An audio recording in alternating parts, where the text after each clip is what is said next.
The Department of Energy, they call nuclear power hard energy, like it's got an erection. And they call solar power and wind power soft, like it's flaccid with no erection.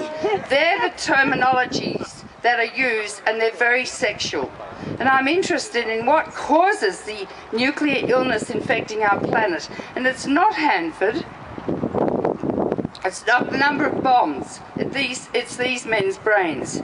And 1 in 25 people are sociopaths. They have no moral conscience. They're brilliant with no moral. And that's Cheney and Rumsfeld and the people that run that joint out there. And we, who are fairly not neurotic and fairly stable, we don't have the energy, the neurotic drive to take over the planet and destroy it. So therefore we've got to rise up. And I would say particularly the women, because we're highly intelligent. The corpus callosum, which connects the right and left brain, is larger in women than men, so we're much more in touch with our intuition and the like. And I'm not putting down men here, don't take it personally. I'm talking generically, okay? Don't get upset, because 10 men tend to. But it's the women, we're so wimpy, we're so pathetic, you know? And often a man will come up and say something, I'll say, that's great, run for Congress, and he'll stick his chest out and say, yeah. And a woman will come up with a very good idea, and I say, run for Congress. She literally takes 2 steps back and says, who, me? You see, why are we so pathetic? We're 53% of the Earth's population. We're full of estrogen, progesterone, and oxytocin, which is a major nurturing hormone. And unless we step up to the plate, we're doomed. We're doomed from global warming, we're doomed from nuclear war, and we're doomed from nuclear power. There are solutions to all three. There's a book over there I saw on the table called Carbon Free, Nuclear Free, which I commissioned, which is the prescription for survival for America for energy. You can have all the energy you need right now from all renewable energies. Why aren't there solar panels on every single roof that I see here? Why not? Because your Congress is full of corporate prostitutes. That's what they are. And what people don't understand in this country is that you are their leaders and they are your representatives. And if you leave a vacuum in Congress, into that vacuum move the corporations. The president is not your leader. You are his leaders. And what Occupy has to do is take over this flaming country. You have to occupy Congress because it's yours. It's your money, you built it, and they're your representatives. You have to occupy the Pentagon, which spends $1 trillion a year of your money on death. Death, when you have no free medical care system. The richest country on earth with no free medical care system? That's unbelievable. That's called civilization. Having a free, I go to the doctor, I get treated, I go next door, the government gives me the money in cash in my hand. That's called civilization. You know who would have approved of that? Jesus. He was a socialist. Leave your worldly goods and follow me.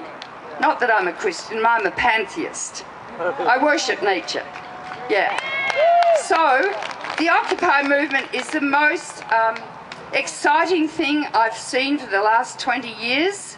I went to Zuccotti Park. There were women in fur coats, men in pinstripe suits, homeless people, dogs, kids, you know, the whole thing. You have such a responsibility on your shoulders, I can't tell you. And you now have the attention of the media. And you've got to be clever. Demonstrations won't do it, petitions won't do it. But Occupy will. Just take it over. Take your sleeping bags and do it. Takes guts, you know. And as Martin Luther King said, if you don't have something worth dying for, you're not living. That's true. I've had 8 death threats. I was prepared to die to save possibly the only life in the universe.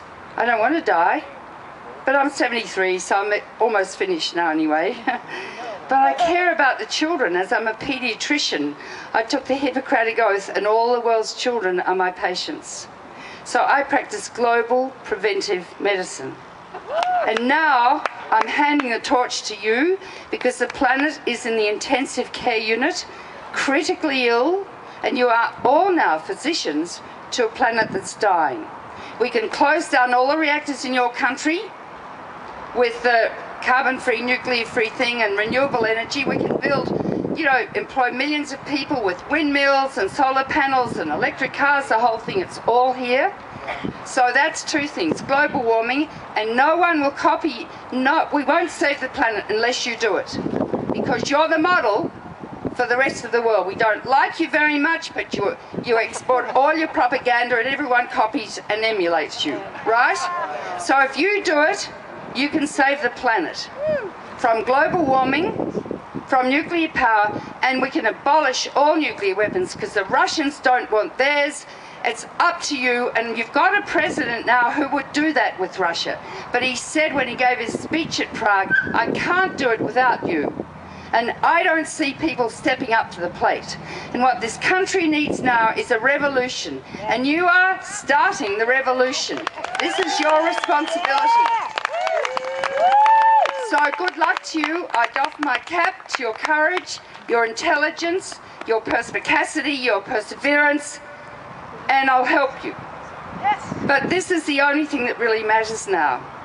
This is the only thing that matters. You're not here for life, liberty, and the pursuit of happiness. You can't pursue happiness. Happiness comes by serving others, by spending a day in the clinic with my patients. Happiness comes by teaching children.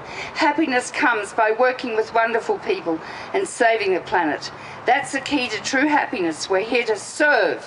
We're here to serve, not make ourselves happy. Thank you.